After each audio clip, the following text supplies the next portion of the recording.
ladies and gentlemen, is your man Darron Tramont, aka Tramont, and this is officially the second episode of I Am Tramont. So, you guys, today we're gonna talk about something that's personal. My main goal of this podcast, I want to talk to you more than just a fan or supporter. I want to talk to you as a person, and um, and I'm not ashamed to share my life with you guys. I don't want people always look at me as the actor. I want people to look at me as like Darren's willing to talk about any and everything when the opportunity comes. So this episode is about black men mental health, what I think about it, how I feel about it, especially as a person who struggles behind closed doors. Uh, so this basically is my story. So little less than a week ago, um, last Tuesday and last Wednesday, I had basically a social media breakdown on Facebook Live, and I'm not ashamed to talk about it. This by me talking about this, I want somebody to realize that it takes strength and it's a process. I was on live, basically having a bad breakdown, drinking, and just pretty much just expressing my way because as a man, as a black man, we was raised and told to put things under the rug or just forget about anything, and that's a lot. That's a burden, especially like just like I said, that's a lot for a black male to go through because it's okay not to be strong. It's okay to show emotion, but the thing with especially with our generation, probably past generations also, if you show any emotion or thing, you determine weak, not trustworthy. And I wish that stigma would be broken and go away because for somebody else, they can do a lot. If somebody can't open up, those thoughts can legit hurt a person mentally and physically. So anyway, back to the story. I had a bad breakdown because I felt like I wasn't worthy. I felt like I wasn't a man. And I know you're probably asking, well, Darren, how could you feel like this when you producing skits and you started a podcast and you speak life into other people? That's the thing. I was doing that towards other people. I wasn't doing that for myself. I was always second guessing myself, always doubting myself. I always spoke negative to myself. I had self hate.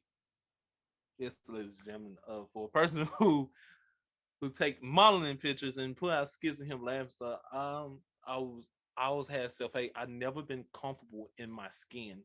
Probably around my 21st birthday, I was slowly getting into that. But I've never been the type of person who was comfortable in the skin. And for me not able to talk to someone about that, those thoughts will continue to take over. And it was just it. So I still had that video, and sometimes I watch it back. Do I still feel like that person I was on that video? No, not no more. Is that person still in me? Of course, because it's a fight and I have to overcome it. But I can't sit and say I want to overcome it and don't put action to what I see.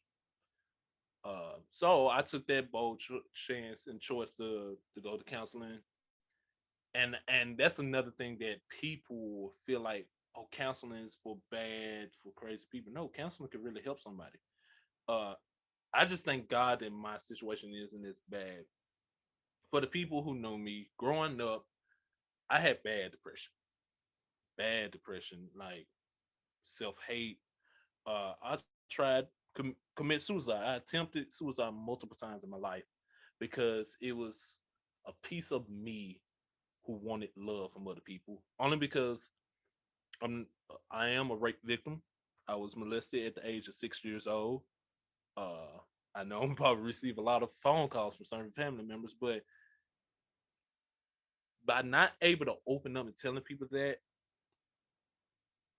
you the that innocent little kid in you Still be seeking for the attention you wish you had when that moment happened. So I used to do things. I used to seek for attention when I was in high school and in middle school because I always carried that burden on me, and I started hating myself and blaming myself for that. And for the people who can relate to me, let me tell you something. It's something I learned really quick after my breakdown last week. Don't hold the blame on yourself. It's not your fault. If you start hating yourself as a victim who have self hate, don't hate yourself because of that reason. Don't hate yourself at all. Because at the end of the day, your life matters and you matter. So by you hating yourself, you getting the person who got you in that place and mentally, you land them win, and you're stronger than that. When I say I learned it over the years, that's the main reason why I stopped attempting to commit suicide. I stopped. It wasn't worth it. Got good, got good. That's why I'm a huge advocate now to go get counseling, even when you feel like you're in a good spot. Good, good, good. But when I start slowly taking the entertainment lifespan and speaking life into other people, I realized I was still losing myself because it went from suicide to self hate. You guys, it was times when I used to look in the mirror, couldn't even look at myself because I felt like I wasn't attractive. I hate looking at myself. Uh, it was terrible. I was in a bad spot, and last week was just a prime example of what happens when you don't open up to people. And it just made me wonder who else been in that position just like me, you know. And the only reason why I'm able to speak like this the way I am because right after the last breakdown Wednesday night, I hopped on a Zoom call with my church, uh, and just speak. And they were just speaking life into me. Major shout out to Mama Ann, Quita, DG, Bree, Miss Sandra. If you guys listen to this, they sobered me up real quick because I had to realize I can't fight battles without God. I can't. I gotta be obedient to Him. I have to pray to Him and just trust Him. And also, well, work behind your faith and your prayer is dead. So I had to make that decision. Will I just continue to go down this circle and continue to go down this path, or do I want change? Yes, so I wanted change. I prayed, repented, asked God for help me, and I started writing. I started thinking, and that's another thing, you guys. Negative thoughts. When you say, even when you just playing around, "Oh, I'm not gonna do that." Negative thoughts does come into reality. The power of the tongue is real, you guys. So now I start writing, I will and I am. I will be better. I am a better Darren. I am a better Darren Tramont. I am an actor. I will be a big actor. Things like that. I will be an advocate for mental health. And you know, you guys, it's a process, and that's why I'm proudly to speak out. I know people gonna be like, "Well, then you just had a breakdown last week, but now you're trying to give advice." Yeah, I am. I am trying to give advice because what I felt last week, even though I was drunk, what I felt, I won't wish that on my worst enemy. I don't. And I had to educate myself before I could even speak to you guys about this. And I did a little research. This article I read, now mind you, it came out in 2018. That's 3 years ago, you guys. 2018. And I just want you to have this in your mind. Just if these numbers are telling you this in this article from 2018, just imagine what's the numbers now.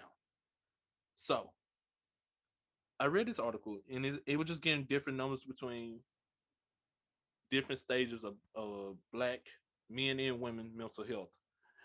And this part right here really stood out a lot to me. It said blacks and African Americans are less likely than white people to die from suicide at all ages. However, black and African American teenagers are more likely to attempt suicide than white teenagers. And now African Americans 9.8% versus Caucasian 6.1%. Now that was 2018, you guys. Now imagine, just imagine the numbers now with this pandemic or self-hate. People feel like they've been done wrong over the years. Just think about that, you guys. That hit me. That hit me in 2018. I tried something, so I was part of this number. 2018, I took pills. It wasn't on purpose. It wasn't at all. But I had to realize what I was going through, and by me taking pills to help myself go to sleep, I could have overdosed, and that could have been suicide. You know what I mean? Um, so to hear those numbers,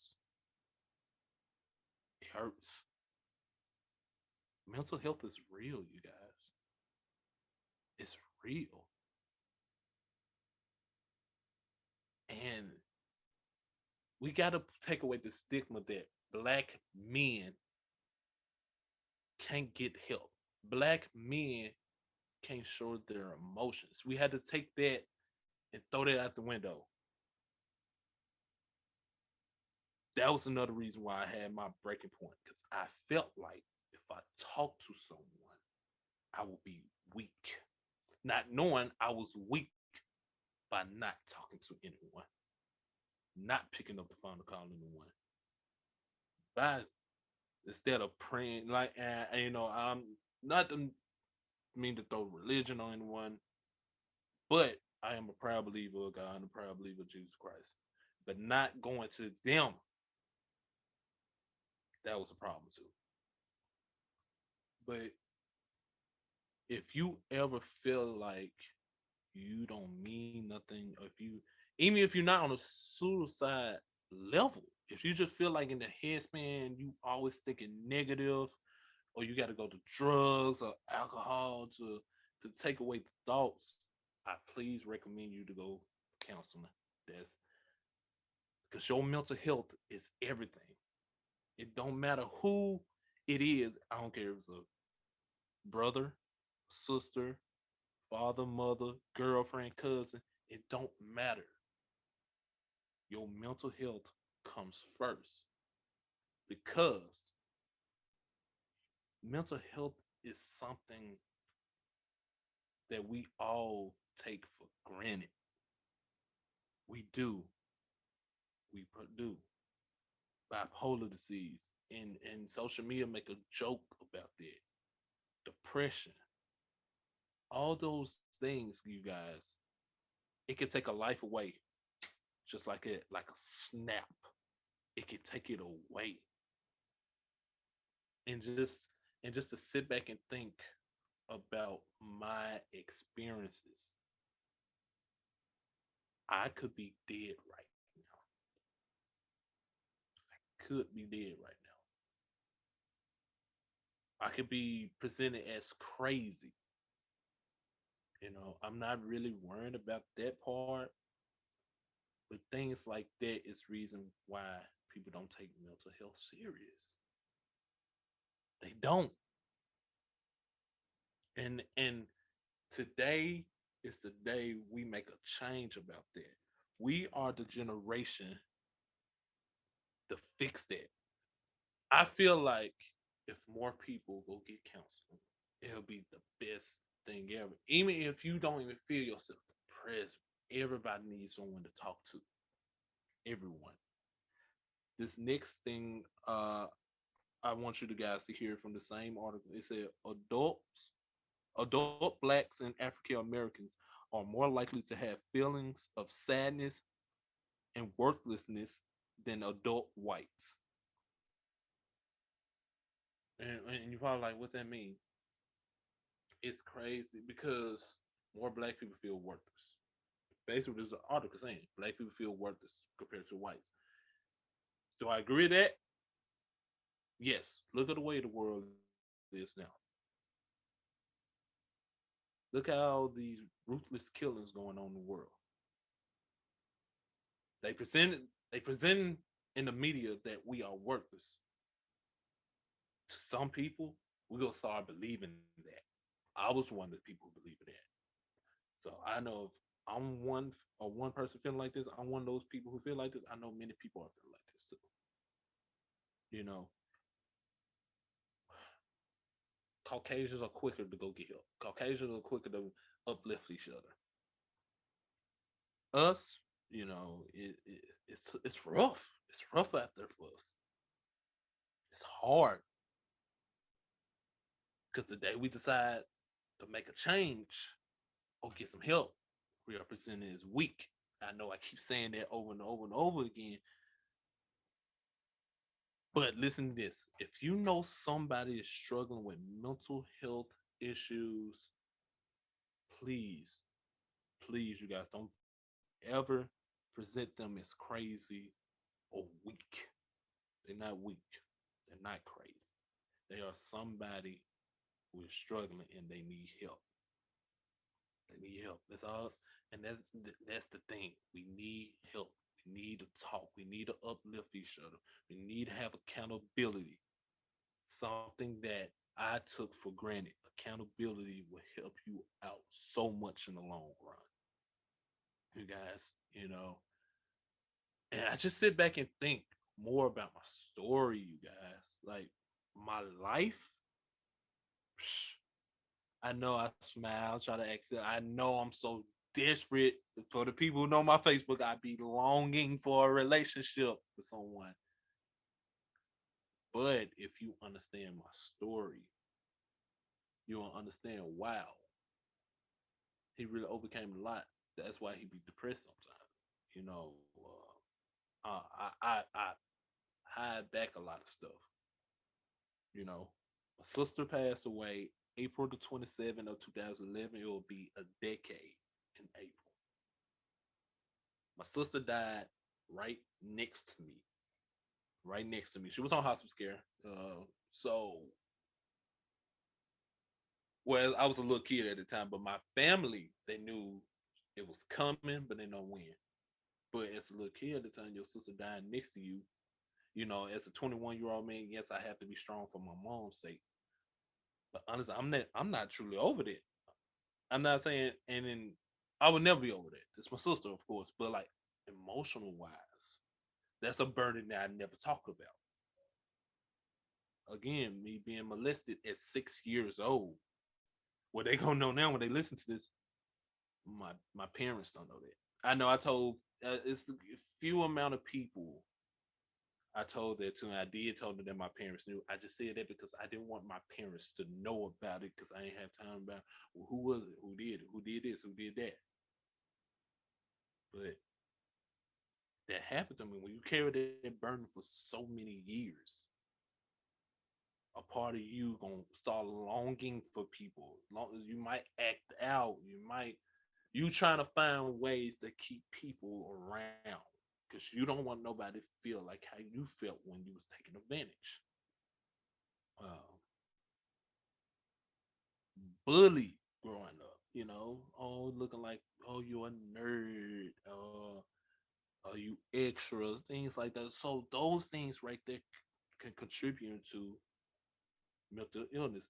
I don't want to self-diagnose myself, but I think all those things combined gave me bipolar depression. And not to give you like the full definition because I don't want to misquote myself or anything.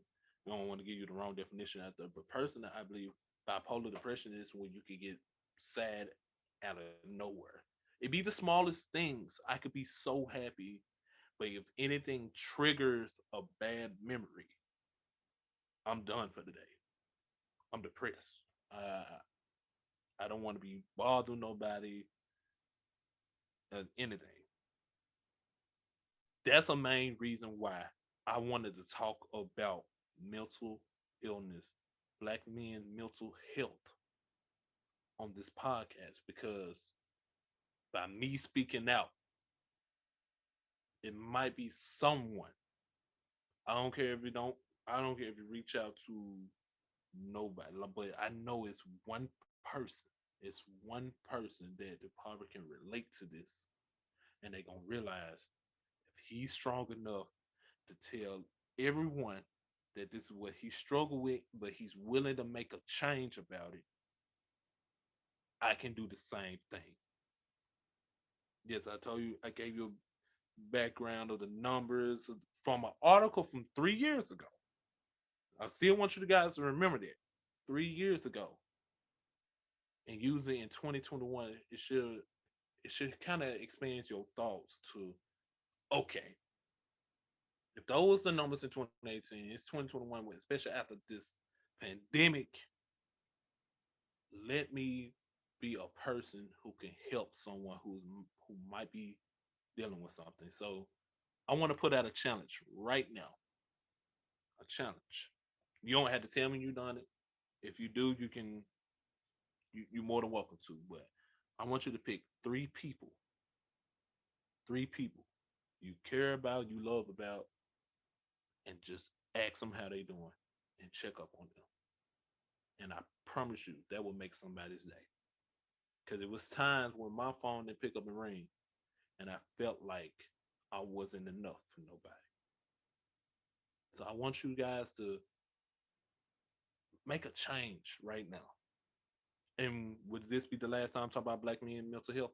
Not at all. I'm gonna continue to talk about it. I'm gonna continue to talk about my story. I'm actually gonna talk about when I finally start my counseling sessions, and I'm gonna take you guys on that journey with me. My main goal as an actor, a vlogger, a podcaster, everything to bring you guys along the journey so you can understand me. Why is Darren like this? No, why is Darren Farley? We're not gonna go about Darren Tremont. Why is Darren Farley is the man that he is? So you guys, I know this kind of was a short episode, but I promise you it's more coming. Mental health is real. Man, you guys, it's real. So let's be the generation. Let's be the change. Let's start right now. Let's be the change and put more awareness towards mental health. My name is Darren Tremont. If you want to reach out to me and hear more about my story, and if you want to get a little advice from me from the things I learned so far, you can find me on Instagram at Vibing with the 90s, or you can message me on my personal Facebook, Darren Tremont. It was an honor talking to you guys, and I see you guys on the next episode.